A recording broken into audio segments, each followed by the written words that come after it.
Bismillahirrahmanirrahim. Segala puji syukur kehadirat Allah Subhanahu wa taala atas nikmat yang telah diberikan kepada kita sekalian. Di pagi hari ini kita mengawali kehidupan kita dengan taqarrub ilallah, berjalan dari tempat kita masing-masing sampai ke rumah Allah untuk melaksanakan ibadah salat subuh berjamaah di masjid kesayangan kita ini, Masjid Mujahidin ini. Semoga menjadi keberkahan dari seluruh kehidupan kita pada hari ini, dan mudah-mudahan awal yang baik ini pun akan ditutup dengan akhir yang baik, yaitu husnul khatimah. Amin, Allahumma amin. Ikhwan fillah, akhwatal iman, mari kita bandingkan dengan keadaan kita, terutama saya. Mari kita jujur, apakah ketinggian, keutamaan dan keistimewaan agama ini benar-benar sudah kita junjung dengan ikhlas dan jujur, yaitu sanggup untuk berperang di atas agama Allah Subhanahu wa taala ini. Kalaupun kita sanggup berperang, apakah perang itu atas nama agamakah, atau perang itu atas nama nasionalismekah, atas nama bangsakah, dan atas nama yang lainkah? Mari kita jawab dengan jujur. Suatu saat Rasulullah SAW mengumpulkan para sahabat, kemudian mengumumkan bahwa Allah Subhanahu wa taala telah mewahyukan Rasulullah untuk memobilisir, untuk mengumpulkan dan mempersiapkan pasukan kaum muslimin melawan tentara-tentara Romawi di Tabuk. Jarak Madinah dengan Tabuk itu 685 km. Kira-kira dari sini ke Jawa Tengah atau ke Jawa Barat lah, demikian. Kalau Solo, Jogja itu 300 sekian. Itu masih 2 kali lipatnya, para jamaah sekalian. Nah, ketika Rasulullah SAW mengumumkan perang ini, kemudian Rasulullah men-split, memilih dan memilah mereka yang pantas untuk berjihad fi sabilillah. Semua para sahabat ini menyambut dengan gembira. Mereka senang betul, seolah-olah perang itu, jihad itu adalah tamasya, berpariwisata, sehingga mereka senang untuk mengikuti. Maka seluruh sahabat keluar, kecuali yang munafik, yang ada penyakit di dalam hatinya, bersembunyi. Ya, kalau hari ini alasannya kita berperang itu harus dengan ulil amri, katanya. Ulil amri yang mana? Mana mungkin ulil amri seperti ini akan memerintahkan jihad fisabilillah, sampai mencret pun tidak mungkin. Menunggu ulil amri untuk berjihad itu hanya alasan yang naif, alasan yang dicari-cari orang yang memiliki hati yang sakit hatinya, hati yang cacat akidahnya, naudzubillah. Mereka hanya pintar bicara, hanya pintar membaca Quran, tetapi hatinya sama sekali menolak jihad fisabilillah, menolak jihad dengan alasan yang naif, dengan alasan kami menunggu perintah ulil amri, katanya. Ulil amrinya memerangi jihad, sampai mencret pun tidak mungkin ulil amri ini akan memerintahkan kaum muslimin untuk berjihad. Berjihad melawan siapa? Naif sekali para jamaah sekalian. Kalau ini dikatakan sebagai alasan untuk tidak berjihad dengan alasan menunggu perintah ulil amri, la haula wala quwata illa billah.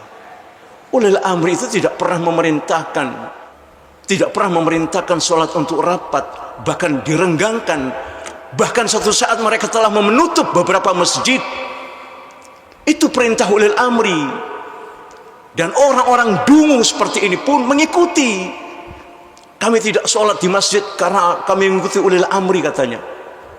La haula wala quwata illa billahil aliyil azim. Nah, ikhwan fillah ukhtal iman, kita teruskan kisah ini. Bahwa Rasulullah sallallahu alaihi wasallam ketika memerintahkan memobilisir untuk jihad fisabilillah,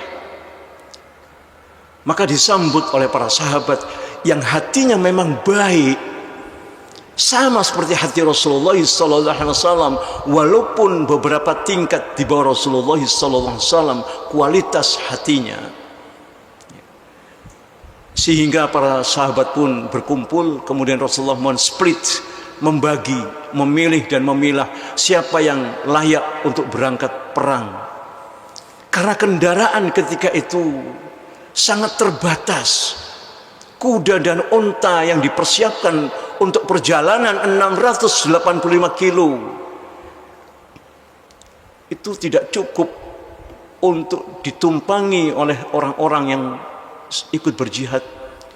Maka Rasulullah SAW memilih orang-orang yang miskin, yang du'afa, yang masih membutuhkan, keluarganya masih membutuhkan nafkah, untuk makan saja sulit. Sehingga Rasulullah memerintahkan orang-orang du'afa ini, orang-orang miskin ini untuk tinggal, tidak ikut berjihad.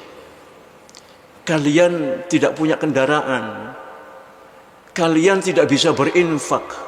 Untuk infak fisabilillah saja tidak punya, Pak. Tidak punya untuk berinfak dan tidak punya kendaraan. Sementara hati mereka ingin berjihad dengan Rasulullah sallallahu alaihi wasallam.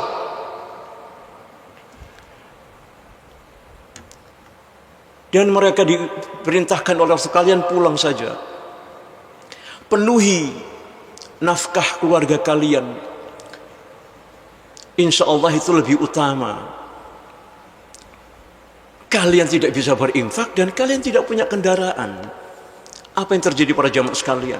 Mereka nangis, tidak bisa ikut berpariwisata jihad fisabilillah bersama Rasulullah sallallahu alaihi wasallam.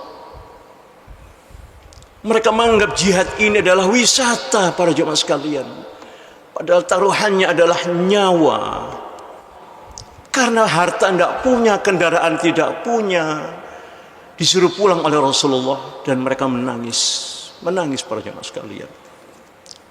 Maka Allah mengabarkan kepada Rasulullah sallallahu alaihi wasallam di dalam surat At-Taubah, A'udzu billahi minasyaitonir rajim. Surat At-Taubah ayat ke-91 dan 92. A'udzu billahi minasyaitonir rajim. Laisa 'alal du'afa wala 'alal mard wala 'alal ladzina la yajiduna ma yunfiquna harajun idza nasahu lillahi wa rasulihi ma'alal muhsinina min sabil wallahu ghafurur rahim. Allah berfirman, laisa 'alal du'afa, tidak ada dosa bagi orang-orang yang du'afa, orang-orang yang miskin, orang-orang yang lemah, orang-orang yang sakit, wala 'alal mard, dan orang-orang yang sedang sakit tidak ada dosa. Wala 'alal ladzina la yajiduna ma yunfiqun, dan tidak ada dosa bagi orang yang tidak bisa berinfak fi sabilillah.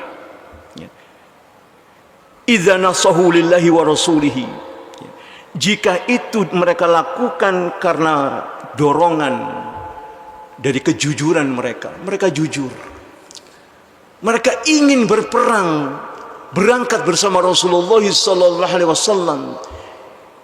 Mereka gembira, itu satu kejujuran. Ikhlas untuk mengikuti perintah Allah dan Rasulnya untuk berperang jihad fisabilillah. Nasahu lillahi wa rasulihi, kata Allah.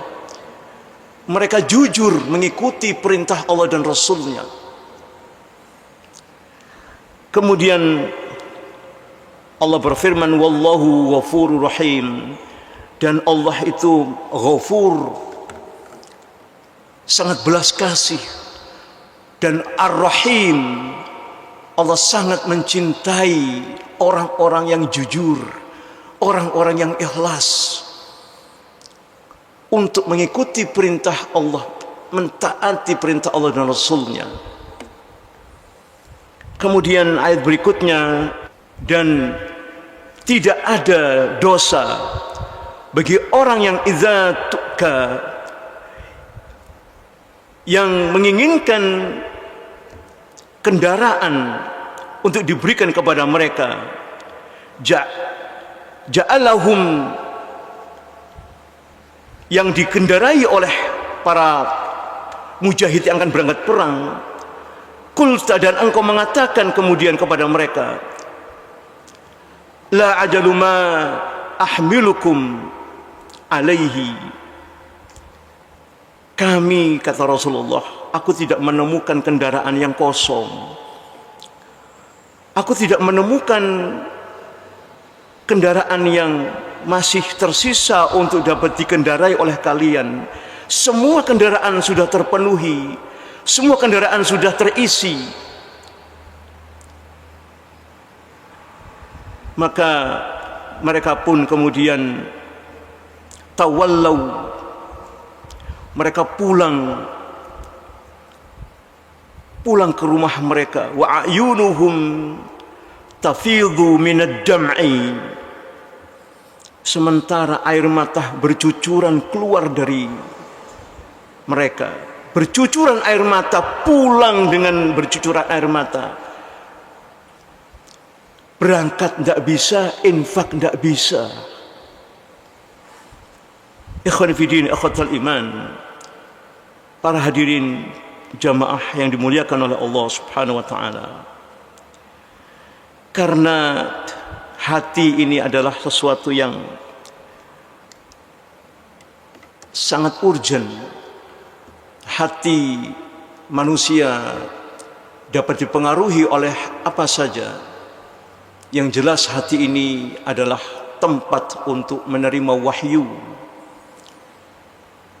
Suatu yang kata Rasulullah, al-mudghah, di mana al-mudghah ini yang disebutkan hati ini tidak bisa dipahami oleh jin. Ibnu Qayyim al-Jauziyah menyebutkan bahwa jin yang masuk ke dalam manusia yang melalui aliran darah, maka jin itu akan berusaha untuk mendapatkan hati manusia. Karena jin tahu hati itulah yang menentukan perjalanan hidup manusia. Maka jin yang masuk melalui aliran darah itu berusaha untuk menemukan hati yang disebutkan sebagai al-mudghah, segumpal darah. Sedangkan di dalam tubuh manusia, segumpal darah itu bisa jadi ginjal, bisa jadi lever, bisa jadi pankreas dan lain-lainnya. Yang jika jin itu, kata Ibnu Qayyim al-Jauziyah, telah sampai ke dalam satu al-mudghah, segumpal darah itu, maka dia akan merusak organ-organ yang dimasuki oleh jin. Yang disangkanya itu adalah hati, yaitu jantung, para jemaah sekalian. Karena dengan mempengaruhi qalbun seseorang, jin dapat merubah perilaku yang baik menjadi perilaku yang buruk. Tauhid bisa dirubah dengan syirik, dan itulah yang disebut sebagai qalbun marid, bahkan sampai dengan qalbun mayit, hati yang sakit dan hati yang mati karena pengaruh daripada jin tersebut. Dan jin ini tentu akan bergantung pada asupan atau makanan yang dikonsumsi oleh manusia.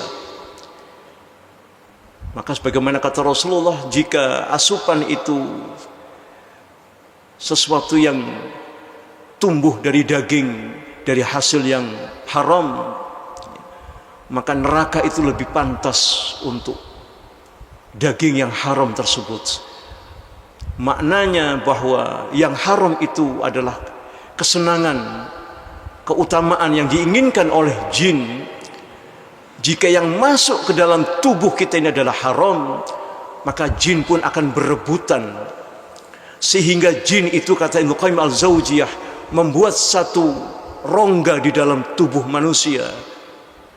Nah, di dalam rongga itu jin-jin ini akan diundang oleh korin.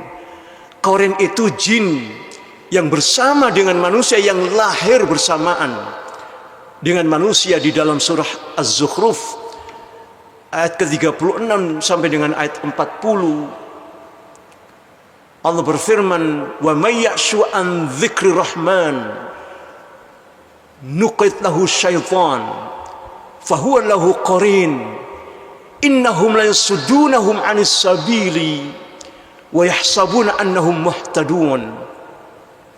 Allah berfirman, wa may ya'shu an dzikri rahman, barang siapa yang berpaling dari ajaran Islam, ajaran Allah yang Maha Rahman, nuqat lahu syaitan, kata Allah, kami serahkan dia kepada syaitan, fahuwa lahu qarin. Syaitan itu adalah korinnya, teman seiring perjalanan dalam kehidupan manusia. Sehingga sahabat pun bertanya, termasuk engkau ya Rasulullah? Sahabat bertanya, man huwa qarin ya Rasulullah? Siapa qarin itu ya Rasulullah? Rasul menjawab bahwa qarin itu lahir bersama manusia. Dia menjadi kembar identik, sama bentuknya dengan manusia. Tetapi kata Ibnu Qayyim al-Jauziyah, qarin ini akan menjadi kuat ketika manusia melakukan kesyirikan yang pertama.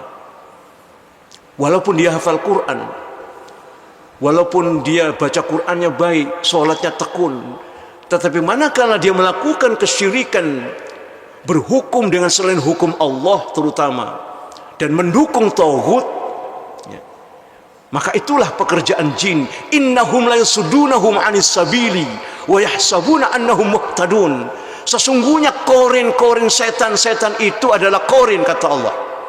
Innahum la yasuddunahum 'anis sabili.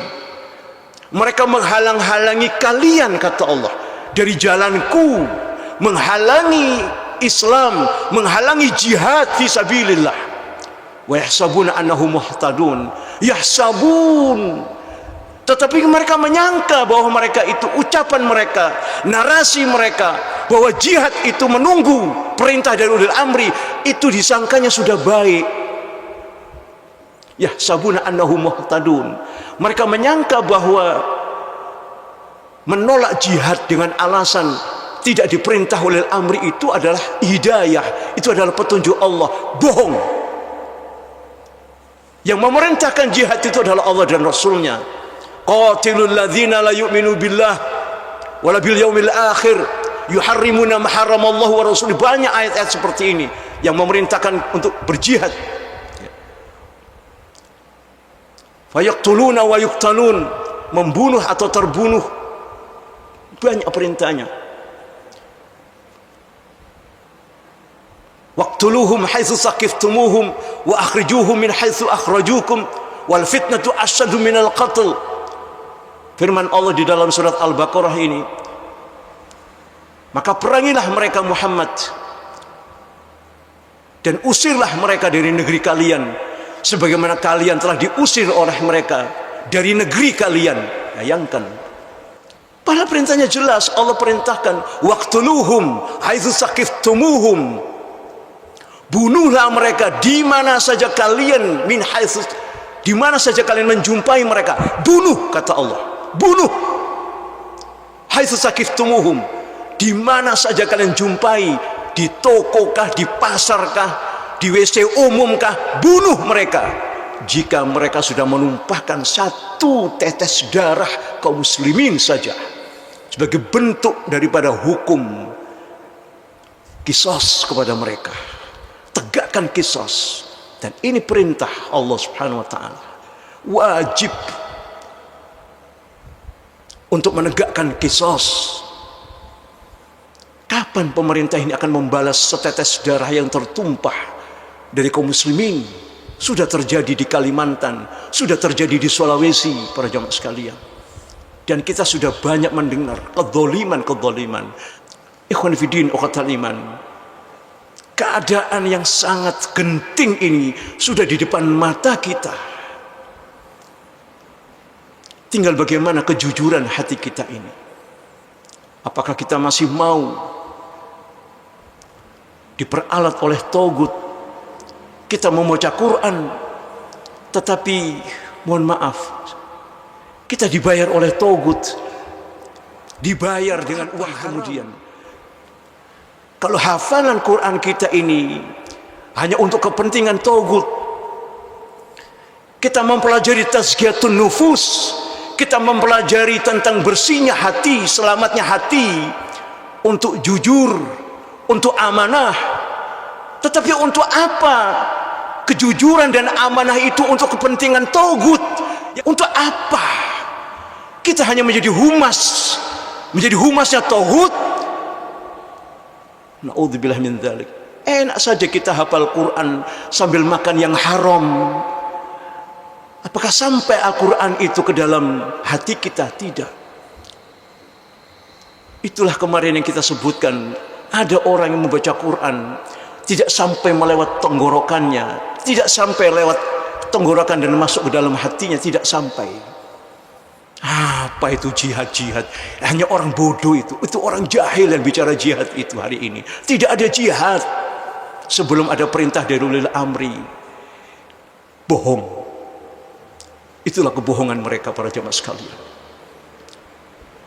Karena mereka sudah terlanjur menjadi PR, public relationnya togut, menjadi humas togut, menjadi siaran pers untuk togut, menjadi penghubung antara umat dengan togut melalui yang disebutkan oleh Rasulullah sebagai du'atun ila abawi jahannam, sebagai para da'i yang tumbuh subur seperti jamur di musim hujan, tumbuh subur di mana-mana. Para da'i, para du'at yang menyerukan mad'unya, menyerukan pengikutnya untuk taat dan tunduk kepada togut ini. Ini hasil daripada narasi du'atun ila abawabi jahannam, para da'i yang menyeru ke pintu-pintu jahannam. Sehingga enak saja togut mendirikan rumah tahfidz, pondok tahfidz dengan hasil yang diberikan oleh togut kepada mereka. Mana mungkin Islam akan bisa bangkit dari hasil yang haram? Na'udzubillah min dzalik. Allah tidak butuh banyak manusia. Justru yang banyak itu yang berbahaya. Yushiku an tada'alikumul umam min kulli ufuk kama tada'al akalatu ala qas'atiha. Qalu ya Rasulullah amin kilatin bina yawma idzin la bal antum yawmin kazir. Kata Rasulullah, yushiku an tada'alikumul umam min kulli ufuk. Satu saat kalian akan dikepung oleh umat manusia ini min kulli ufuk, dari seluruh penjuru. Ketika itu sahabat bertanya, ya Rasulullah amin qilatin bina yawma idzin la. Kalau sallallahu alaihi wasallam, bal antum yawma idzin katsir. Tidak. Apakah jumlah kita sedikit waktu Rasulullah? Enggak, jumlah kalian banyak. Walakin gutsa ka gutsa isail, kata Rasulullah. Tetapi jumlah yang banyak itu seperti buih di atas lautan. Kalian diam, banyak tapi diam, melihat satu tetes darah ditumpahkan oleh orang-orang kafir, melihat kaum muslimah dilecehkan oleh orang-orang kafir. Jumlah kalian banyak tapi kalian diam. Karena jin sudah ikut sumbang dalam lisan kita, dalam perilaku kita, bahkan dalam otak kita. Karena asupan yang kita masukkan itu adalah haram, maka bacaan Quran kita tidak sampai ke dalam hati kita. Na'udzubillah min dzalik. Tsumma na'udzubillah, hanya sampai di tenggorokan saja. Makhrajnya bagus, tajwidnya bagus, tapi dia tidak paham yang dimaksudkan di dalam Al-Quran yang dibaca itu. Sampai Rasul mengatakan, ya Rabbi inna qaumi hadzal Qur'anan mahjuran. Saya lupa ayatnya, surat apa itu.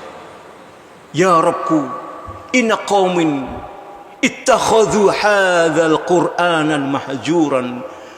Wahai Rabb kami, sesungguhnya kaumku telah menjadikan Al-Quran ini sesuatu yang diabaikan isinya, diabaikan maksud dan keterangannya, tetapi mereka serius membacanya, serius menghafalkannya, tetapi mengabaikan isi Al-Quranul Karim, mengabaikan apa yang diperintahkan oleh Allah Subhanahu wa Ta'ala. Perintahnya jelas. Wah, itu provokasi? Tidak. Saya tidak mau provokasi. Saya bukan provokator, tapi saya motivator. Karena provokator itu tidak ada alasannya, tidak ada argumentasi yang jelas. Itu provokator. Tapi kalau Al-Quran yang menerangkan dan saya menyuarakan ini, berarti saya bukan provokator, saya adalah motivator. Berdasarkan Al-Quran yang jelas ayatnya. Tapi hari ini orang-orang munafik membolak-balikkan maksud dari para dai-dai yang menyuarakan jihad fisabilillah. Ikhwani fi din, akhwatal iman, rahiman rahimakumullah. Maka setelah sahabat beralih kepada tabi'ut tabi'in, sampailah kepada kita di akhir zaman ini. Sedikit saja para jemaah sekalian, nanti di akhir zaman itu. Wa qalilun minal akhirin, thullatun minal awwalin, wa qalilun minal akhirin. Yang mendapatkan hati yang bersih itu banyak dari generasi awal. Generasi awal dari zaman Rasulullah sampai tabi'in dan tabi'ut tabi'in itu memiliki hati yang bersih, jumlahnya banyak. Tapi hati yang bersih nanti di akhir zaman cuma qalil minal akhirin, sedikit saja.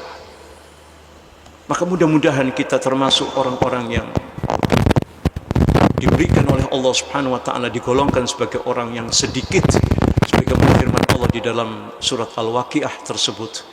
Dan semoga Allah Subhanahu wa Ta'ala senantiasa menjaga kita dari fitnah dunia dan fitnah-fitnah yang menjerumuskan keimanan kita dan melunturkan akidah tauhid kita. Kita berlindung kepada Allah Subhanahu wa Ta'ala dari kejahatan dan rencana-rencana orang kafir. Dan semoga Allah menghancurkan rencana mereka, makar-makar mereka, rencana-rencana jahat mereka kepada kaum muslimin dan kita semua, wabil khusus di Masjid Mujahidin ini. Semoga Allah lindungi masjid ini dan seluruh jamaah yang memakmurkan masjid ini. Semoga Allah Subhanahu wa Ta'ala melindungi kita semua. Wallahu a'lam bishawab. Mohon maaf kalau ada salah dan kelirunya. Aqulu qouli hadza astaghfirullah wa lakum. Innallaha ghafurur rahim. Subhanakallahumma wa bihamdika asyhadu an la ilaha illa anta astaghfiruka wa atubu ilaik. Wabillahi taufiq wal hidayah. Wassalamu alaikum warahmatullahi wabarakatuh.